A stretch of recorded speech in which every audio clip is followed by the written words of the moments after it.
ಚನ್ನಪಟ್ಟಣ ತಾಲೂಕಿನ ಗೌಡಗೆರೆ ಶ್ರೀ ಚಾಮುಂಡೇಶ್ವರಿ ಬಸವಪ್ಪನ ಪುಣ್ಯಕ್ಷೇತ್ರದಲ್ಲಿ ಅಂತಾರಾಷ್ಟ್ರೀಯ ಮಹಿಳಾ ದಿನಾಚರಣೆ ಪ್ರಯುಕ್ತ ಭಾನುವಾರ ಹಮ್ಮಿಕೊಂಡಿದ್ದ ಉದ್ಯೋಗಿನಿ ಸ್ವಯಂ ಉದ್ಯೋಗಗಳ ಉಚಿತ ತರಬೇತಿ ಕಾರ್ಯಕ್ರಮಕ್ಕೆ ಸಮಾಜ ಸೇವಕ ಶೀಲಾ ಯೋಗೇಶ್ವರ್ ಚಾಲನೆಯನ್ನ ನೀಡಿದ್ರು. ನಂತರ ಮಾತನಾಡಿದ ಅವರು, ಶ್ರೀ ಕ್ಷೇತ್ರದ ಧರ್ಮದರ್ಶಿಗಳಾದ ಡಾಕ್ಟರ್ ಮಲ್ಲೇಶ್ ಗುರೂಜಿ ಅವರು ಧಾರ್ಮಿಕ ಕ್ಷೇತ್ರದಲ್ಲಿ ತಾಲೂಕಿನ ಹೆಸರನ್ನ ದೊಡ್ಡ ಮಟ್ಟಕ್ಕೆ ತೆಗೆದುಕೊಂಡು ಹೋಗಿದ್ದಾರೆ. ತಮ್ಮ ಧಾರ್ಮಿಕ ಕಾರ್ಯಕ್ರಮಗಳ ನಡುವೆ ಮಹಿಳೆಯರ ಸಬಲೀಕರಣಕ್ಕಾಗಿ ಅವರು ರೂಪಿಸಿರುವ ಉದ್ಯೋಗಿನಿ ಯೋಜನೆ ಶ್ಲಾಘನೀಯ. ನಮ್ಮ ಮಹಿಳೆಯರಲ್ಲಿ ಹಲವಾರು ಕೌಶಲ್ಯಗಳಿರುತ್ತವೆ, ಆದರೆ ತರಬೇತಿ ಹಾಗೂ ಮಾರ್ಗದರ್ಶನ ಕೊರತೆಯಿಂದ ಕೌಶಲ್ಯಗಳ ಹೊರಬರುತ್ತಿಲ್ಲ. ಕ್ಷೇತ್ರದ ವತಿಯಿಂದ ನೀಡುತ್ತಿರುವ ಸ್ವಯಂ ಉದ್ಯೋಗಗಳ ಉಚಿತ ತರಬೇತಿಯನ್ನ ಮಹಿಳೆಯರು ಸದುಪಯೋಗ ಪಡಿಸಿಕೊಂಡು ಆರ್ಥಿಕ ಅಭಿವೃದ್ಧಿ ಹೊಂದಬೇಕು ಅಂತ ತಿಳಿಸಿದ್ರು.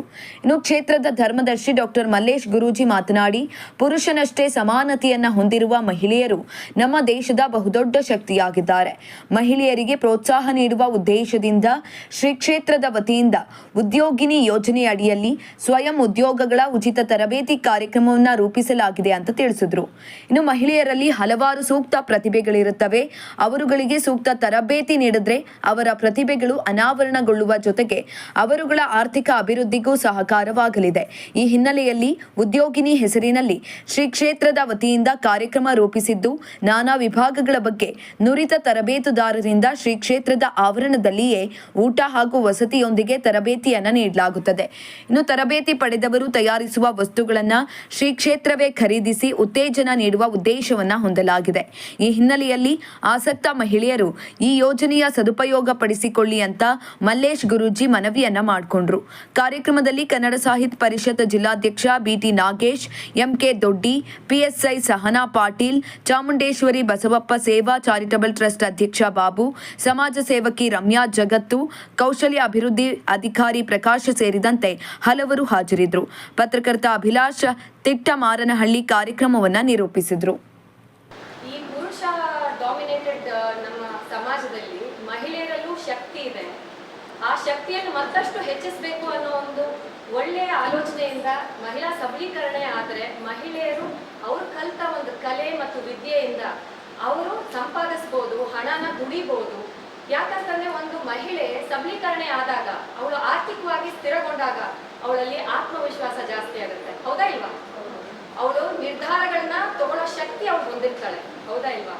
ಆ ಶಕ್ತಿ ಎಲ್ಲ, ಆ ಮನೋಧೈರ್ಯನ ಈ ಚಾಮುಂಡಿ ಕ್ಷೇತ್ರದಲ್ಲಿ ಗುರುಗಳು ನಿಮ್ಮೆಲ್ಲರಿಗೂ ಒಂದು ದಾರಿ ಮಾಡಿ ಈ ಒಂದು ಶಕ್ತಿನ ಕೊಡೋ ಒಂದು ಉದ್ದೇಶದಿಂದ ಮಾಡ್ತಾ ಇರೋ ಕಾರ್ಯಕ್ರಮ. ಅದಕ್ಕೆ ಇದು ಬಹಳ ಶ್ಲಾಘನೀಯ ಅಂತ ಅನಿಸ್ತದೆ ನನಗೆ. ಎಲ್ಲರಿಗೂ ಮಹಿಳಾ ದಿನಾಚರಣೆ ಹಬ್ಬದ ಶುಭಾಶಯಗಳು ಅಂತ ಎಲ್ಲರಿಗೂ ಹೇಳ್ತಾ ನಾನು 2 ಮಾತು ಮುಗಿಸ್ತೀನಿ. ಒಂದು ಉದ್ದೇಶ ಏನಪ್ಪ ಅಂದ್ರೆ ನಮ್ಮ ಕ್ಷೇತ್ರದ ವತಿಯಿಂದ ಮಾಡಬೇಕಾಗಿರೋ ಒಂದು ಸಂದರ್ಭ. ಯಾಕೆಂದ್ರೆ ಈ ಮಹಿಳೆಯರ ಒಂದು ದಿನಾಚರಣೆ ಎಂದು ಈ ಮಹಿಳೆಯರ ಒಂದು ಸಬಲೀಕರಣವಾಗಲಿ ಅನ್ನೋ ಒಂದು ಉದ್ದೇಶ.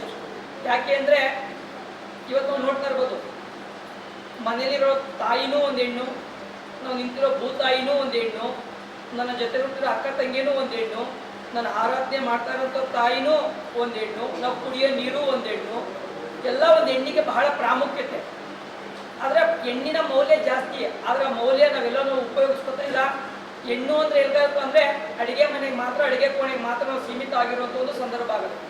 ಆದರೆ ಹೇಳಿ ಎದ್ದೇಳಿ ದೇಶಕ್ಕಾಗಿ ನೀವು ಮುಂದೆ ಬನ್ನಿ.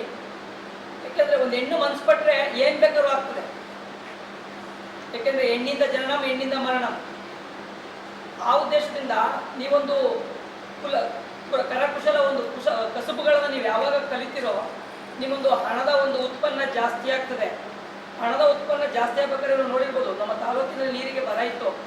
ಯೋಗೇಶ್ವರ ತಾಲೂಕಿನ MLA ಆಗಿ ಯೋಗೇಶ್ವರ ಅವರು ಒಂದು ನೀರಿನ ಏತ ನೀರಾವರಿ ಯೋಜನೆ ಮಾಡಿದ್ರು.